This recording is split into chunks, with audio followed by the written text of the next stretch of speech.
గౌరీప్రసాద్తో జరిగిందంతా కూడా సూర్య, జ్యోతి వాళ్ళు చెప్తారు. వాళ్ళు చెప్పగానే అక్కడ ఉన్న వాళ్ళందరూ కూడా ఒక్కసారిగా షాక్ అయిపోతారు.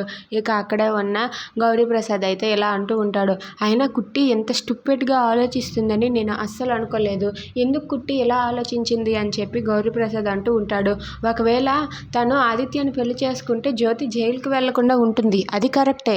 కానీ ఒకసారి విశాల్ గురించి ఆలోచించిందా? వాళ్ళ అమ్మ నాన్న గురించి ఆలోచించిందా? ఇంకొకసారి వాళ్ళు తలెత్తుకొని బయట తిరగగలరా? ఇలా ఎందుకు ఆలోచించింది కుట్టి?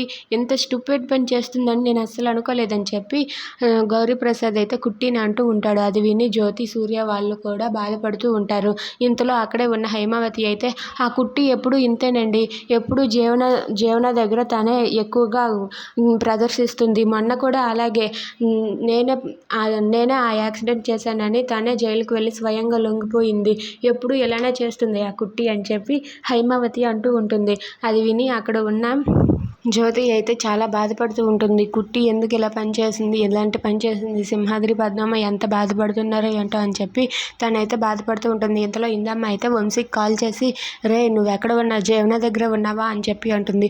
అవునమ్మా, ఇంకొద్దిసేపట్లో జీవన బెంగళూరు వెళ్ళిపోతుంది అని చెప్పి అంటూ ఉంటాడు. అది విని ఇందమ్మ అయితే, అవసరం లేదురా, మన చేతికి మట్టి అంటకుండానే మనం విజయం సాధించామని చెప్పి అంటూ ఉంటుంది. అది విని వంశీ అయితే, ఏంటమ్మా ఏం మాట్లాడుతున్నావు అంటే, అసలు ఏం జరిగిందో నీకు చెప్తాను వినరా.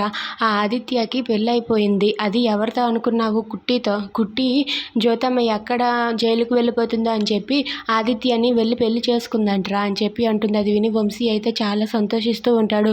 ఏంటమ్మా, అప్పుడే మన కథకి, మన నాటకానికి శుభం కార్డు పలుకుతుందని నేను అస్సలు అనుకోలేదు. పోన్లే, ఆ కుట్టి మనకి ఇంత మంచి ఛాన్స్ ఇచ్చిందని చెప్పి వంశీ అంటూ ఉంటాడు. Thanks for watching friends, please subscribe.